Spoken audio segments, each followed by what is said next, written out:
Hello friends, कैसे आप सभी लोग। स्वागत है आप सभी का हमारे यूट्यूब चैनल इंग्लिश लिटरेचर 247 में।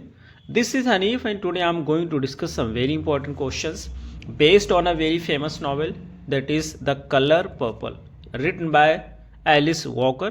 तो आज के क्वेश्चंस हमारे इसी नॉवेल पर बेस्ड होंगे। If you are preparing for DEET TGT then this video is going to be fruitful for you. या आप किसी भी एग्जाम की प्रिपरेशन कर रहे हैं जिसके सिलेबस में इस नॉवेल को इंक्लूड किया गया है, तो फिर ये वीडियो आपके लिए यूज़फुल होने वाली है। इससे पहले हमने कई सारी वीडियोस डिस्कस की है DEET TGT पे। यदि आपने उन वीडियोस को नहीं देखी है तो प्लेलिस्ट में जाकर वहां से वॉच कर सकते हैं। और यदि आप हमारे टेलीग्राम चैनल को ज्वाइन करना चाहें तो उसकी लिंक आपको इस वीडियो के डिस्क्रिप्शन बॉक्स में मिल जाएगी। वहां से आप हमारे टेलीग्राम चैनल को ज्वाइन कर सकते हैं। किसी भी एग्जाम की कंप्लीट नोट्स के लिए आप मुझे व्हाट्सएप कर सकते हैं। नंबर आपको इस वीडियो के डिस्क्रिप्शन बॉक्स में मिल जाएगा। शुरू करते हैं अपने आज की इस वीडियो को। तो हमारी नॉवेल है द कलर पर्पल। ये जो कलर पर्पल है ये एक एपिस्टलरी नॉवेल है। एपिस्टलरी नॉवेल का मतलब होता है इसको लेटर के फॉर्म में लिखा गया है एलिस वॉकर के द्वारा। इसकी कुछ हम कैरेक्टर्स को डिस्कस कर लेते हैं शॉर्ट में, जो बहुत इंपॉर्टेंट है ताकि क्वेश्चंस आपको ज़्यादा अच्छे से समझ आ जाएं। तो इसका जो मेन कैरेक्टर होता है या प्रोटैगनिस्ट है वो सीली है। सीली और नेटी दो सिस्टर होती हैं। इनका जो फादर होता है उसका नाम है अल्फोंसो। तो जो अल्फोंसो होता है इनका स्टेप फादर होता है। इस वजह से सीली का रेप करता है वो, और उससे दो बच्चे पैदा होते हैं। एक बच्चे का नाम एडम होता है जो कि लड़का होता है, दूसरा ओलिविया होता है जो कि लड़की होती है। और इन दोनों बच्चों को लेकर जाता है वो एक तीसरा व्यक्ति सैमुअल को दे देता है। जो सीली होती है इसकी शादी करा देता है एक व्यक्ति से जिसका नाम मिस्टर डैश होता है। और इसके बाद में इसकी जो दूसरी सिस्टर होती है जिसका नाम नेटी है। नेटी जाती है तो यहाँ से चली जाती है वो, और ये सैमुअल के पास ही रहने लगती है। सैमुअल और कोरिन उसकी वाइफ होती है तो उसी के साथ में रहती है। और कुछ समय के बाद में क्या होता है, ये वहीं रह रही होती है, मिशनरी का काम करती है। लेकिन कुछ समय के बाद में जो सैमुअल की वाइफ कोरिन होती है वो एक्सपायर कर जाती है। तो सैमुअल नेटी से ही शादी कर लेता है। नेटी जो होती है जब सैमुअल के पास रह रही होती है तो वहाँ बहुत सारे लेटर लिखती है अपनी सिस्टर को। लेकिन जो लेटर होता है वो छुपा देता है मिस्टर डैश, जिसकी वजह से जो लेटर होता है वो सीली तक के नहीं पहुंच पाता है। लेकिन इस लेटर को डिस्कवर करने में उसकी एक रखेल होती है मिस्टर डैश की, जिसका नाम शग होता है, वो उसकी मदद करती है। तो इस तरह से कुछ ये नॉवेल है। अब हम शुरू करते हैं MCQs को। हमारा फर्स्ट क्वेश्चन है, who is the author of the colour purple. Colour purple का ऑथर कौन है आपको बताना है। तो फर्स्ट का हमारा सही आंसर होता है बी, यानी कि Alice Walker. Next question is second, in which year was the colour purple first publish. आपको बताना है कि कलर पर्पल को पहली बार कब पब्लिश किया गया था। तो सेकंड का हमारा सही आंसर होता है बी, यानी कि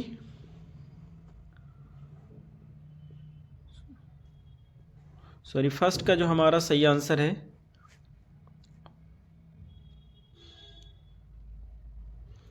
फर्स्ट का हमारा सही आंसर होता है बी, यानी कि एलिस वॉकर।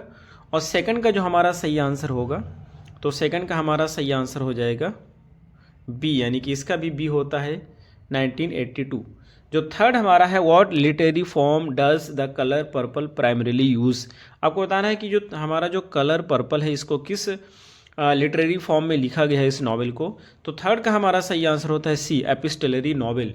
इसको लेटर के फॉर्म में लिखा गया है, और जो भी नॉवेल को लेटर के फॉर्म में लिखा जाता है वो होती है epistolary novel. Next question is fourth, which major awards did the colour Purple win. आपको बताना है कि कलर पर्पल ने कौन सा मेजर अवार्ड जीता है। तो फोर्थ का हमारा सही आंसर होता है C, Pulitzer Prize and National Book Award. Next question is 5, why has the colour Purple been frequently challenged by censors. ये कहना चाहते हैं सेंसर बोर्ड के द्वारा ये जो नॉवेल है कलर पर्पल इसको बार बार क्यों चैलेंज किया गया है। तो 5 का हमारा सही आंसर होता है बी, यानी कि एक्सप्लिसिट कंटेंट पर्टिकुलरली वायलेंस। तो इसमें बहुत ज़्यादा सेक्सुअल कंटेंट का प्रयोग किया गया है और इसी वजह से इसको बार बार चैलेंज किया गया है।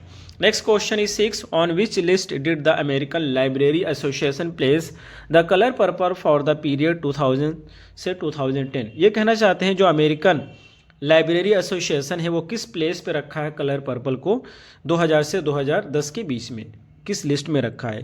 तो 6 का हमारा सही आंसर होता है B, 100 most frequently challenged book में इसको रखा है। Next question is 7th, in which BBC polls was the color purple listed in 2000 3।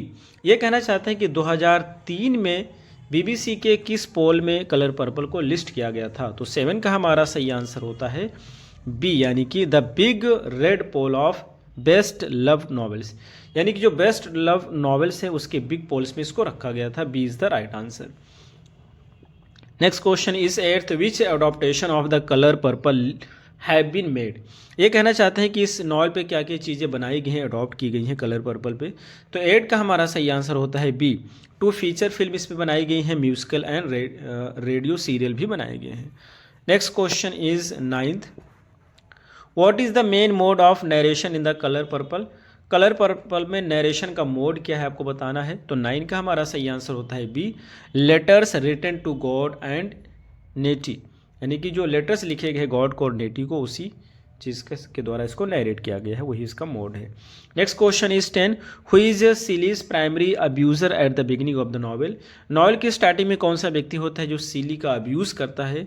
तो 10 का हमारा सही आंसर होता है ये अल्फोंसो, जो कि उसका स्टेप फादर होता है। Next question is 11th, why does Celie start writing letters to God. ये सीली जो होता है गॉड्स को लेटर लिखना क्यों शुरू करती है। तो 11 का हमारा सही आंसर होता है C, to cope up with her trauma and abuse, अपने जो भी उसका ट्रामा है, दुख है और जो अब्यूज़ है उसका सामना करने के लिए।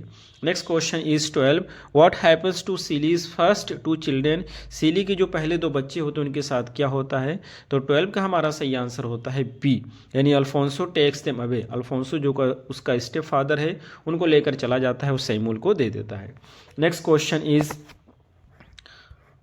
13, why does Mister dash marry Celie instead of Nettie. जो मिस्टर डैश होता है वो सीली से क्यों शादी करता है, नेटी से ना करके, जबकि नेटी अच्छी होती है और सीली सांवली होती है। तो 13 का हमारा सही आंसर हो जाएगा ए, यानी कि Alfonso refuses to let Nettie marry. जो अल्फोंसो उसका फादर होता है वो नेटी की उससे शादी कराने से मना कर देता है। Next question is 14, who is Shug Avery. ये शग अवेरी कौन होती है। तो 14 का हमारा सही आंसर होता है बी, यानी कि मिस्टर डैश के लवर होती है, मिस्टर डैश के रखैल होती है। और यही जो औरत होती है मदद करती है सीली की उसकी सिस्टर नेटी के लेटर्स को डिस्कवर करने में। Next question is 15, what does Harpo open after leaving his father's house. Harpo जो है क्या ओपन करता है अपने फादर के घर को छोड़ने के बाद में, आपको बताना है। और ये हार्पो होता कौन है। तो जो मिस्टर डैश है, मिस्टर डैश का बेटा होता है हार्पो, और जब ये अपने फादर को घर छोड़ करके चला जाता है तब ये जूट जॉइंट की शॉप ओपन करता है। ये किस टाइप की शॉप होती है। तो बेसिकली एक प्रकार की प्लेस होती है जहाँ पर लोग आते हैं, डांस करते हैं, गाना गाते हैं, इंजॉय करते हैं, तो उस टाइप की जगह होती है। Next question is 16, what does जो मिस्टर हार्पो इसकी शादी होती सोफिया नाम की लेडी से।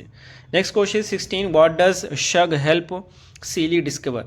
यानी जो शग होती है वो सीली की किस चीज़ में मदद करती है डिस्कवर करने में।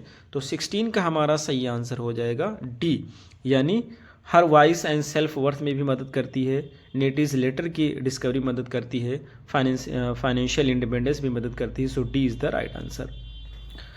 Next question is 17, what punishment does Sofia receive after striking the mayor. Sofia जो कि मेयर को जो है मार देती है, तो उसकी वजह से चोट पहुंचा देती है, इसकी वजह से उसको कौन सा पनिशमेंट मिलता है। तो 17 का हमारा सही आंसर होता है डी, यानी कि उसको जेल भी भेजा जाता है और उसको जो मेयर की नौकरानी बन के भी रहना पड़ता है। So D is the right answer. Next question is 18, why does Celie initially think Nettie is dead. Celie को ऐसा क्यों लगता है कि जो नेटी उसकी सिस्टर है वो मर चुकी है स्टार्टिंग में। तो 18 का हमारा सही आंसर ए होता है, नेटी स्टॉप्ड राइटिंग लेटर्स। नेटी ने लेटर लिखना बंद कर दिया था। नेटी ने लेटर लिखना बंद नहीं किया था, बल्कि हुआ क्या था कि उसके जो लेटर आ रहे थे वो मिस्टर डैश जो कि सीली का हस्बैंड था वो छुपा दिया था, उसको देता नहीं था, इस वजह से उसको ऐसा लग रहा था। Next question is 19, what inspire Celie to start her own business. कौन सी ऐसी चीज़ है जो इंस्पायर करती है सीली को अपना खुद का बिजनेस शुरू करने के लिए। तो 19 का हमारा सही आंसर होता है B, her talent for sewing pants. Pant को सिलने की जो उसकी टैलेंट होती है। Next question is 20, what is the name of African girl Adam marries. Adam कौन होता है। तो एडम जो है ये सीली का ही बेटा होता है जिसको सैमुअल ने पाल के बड़ा किया है। तो आपको ये बताना है कि कौन सी अफ्रीकन गर्ल है जिससे एडम शादी करता है। तो एडम जो है शादी करता है टशी से। A is the right answer.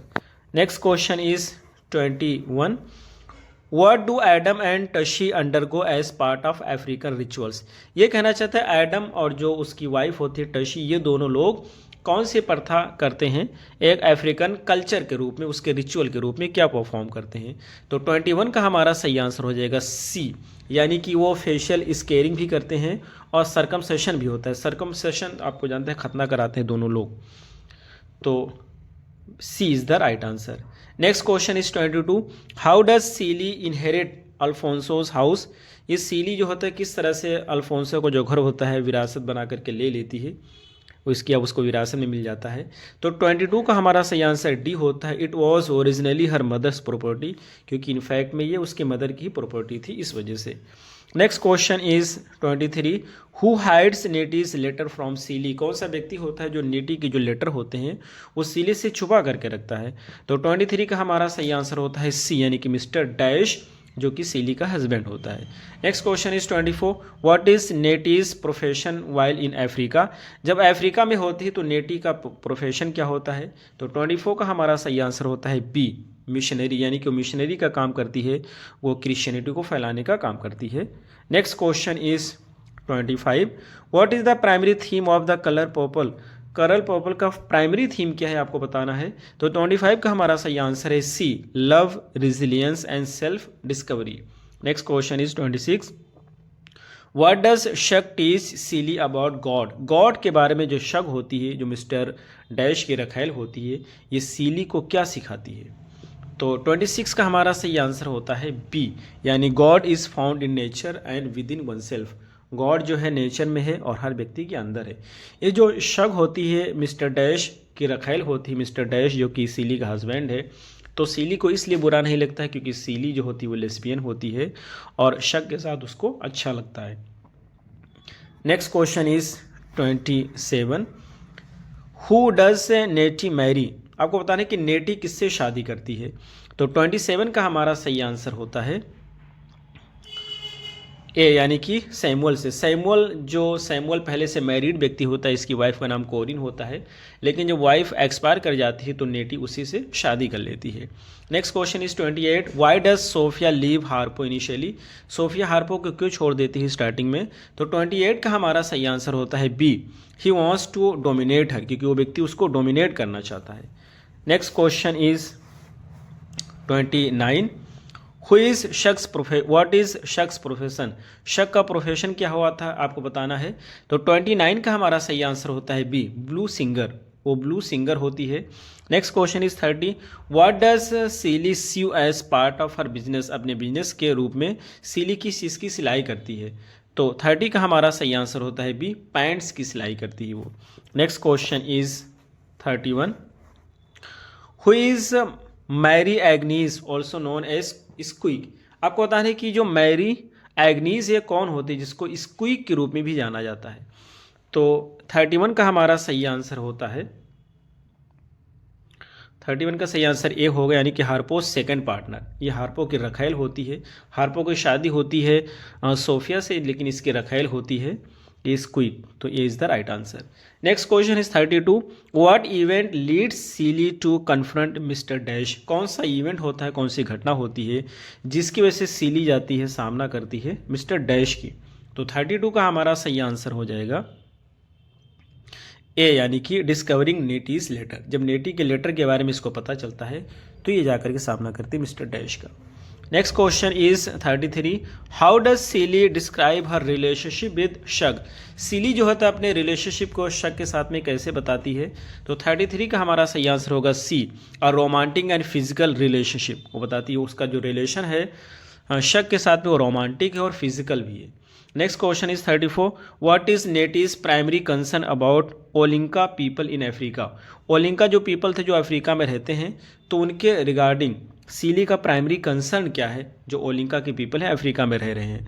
तो 34 का हमारा सही आंसर होता है D, their self centredness and obstinacy, कि वो बहुत ही सेल्फ सेंटर्ड है, बहुत ही जिद्दी टाइप के हैं।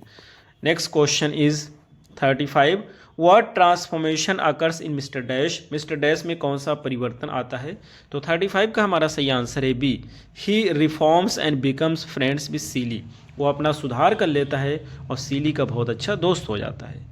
Next question is 36, what is the significance of the title the colour purple? The colour purple title का क्या महत्व है आपको बताना है। तो 36 का हमारा सही आंसर है B, it symbolises beauty and small joy of life. ये खूबसूरती को और ज़िंदगी की स्मॉल या छोटी छोटी खुशियों को सिम्बोलाइज करता है। Next question is 37, how does Celie's view of her self change by the end of the novel? ये कहना सीली का जो खुद का अपना व्यू होता है वो नॉवल के एंड में किस तरह से बदलता है। तो 37 का हमारा सही आंसर होता है B, she gains confidence and independence.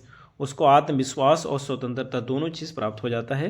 Next question is 38, who help Celie locate Nettie's letter? यानी कौन सा व्यक्ति होता है जो सीली की मदद करता है नेटी के लेटर को प्राप्त करने में। तो 38 का हमारा सही आंसर होता है बी, यानी कि Shug. Next question is 39, what business does Celie open? Celie किस प्रकार की बिजनेस ओपन करती है आपको बताना है। 39 का हमारा सही आंसर होता है B, a pant making business. Next question is 40, what marks the emotional climax of the novel? ये बताना है कि कौन ऐसी चीज़ जो नॉवल की इमोशनल क्लाइमैक्स को डिस्क्राइब करती है, मार्क करती है। तो 40 का हमारा सही आंसर है ए, सीलीज रीयूनियन विद नेटी। सीली की दोबारा से जो मुलाकात हो नेटी के साथ, और यही इस नॉवल की इमोशनल क्लाइमैक्स को बताता है। तो ये रहे हमारे आज के क्वेश्चन, हमें उम्मीद है आपको जरूर समझ आए होंगे।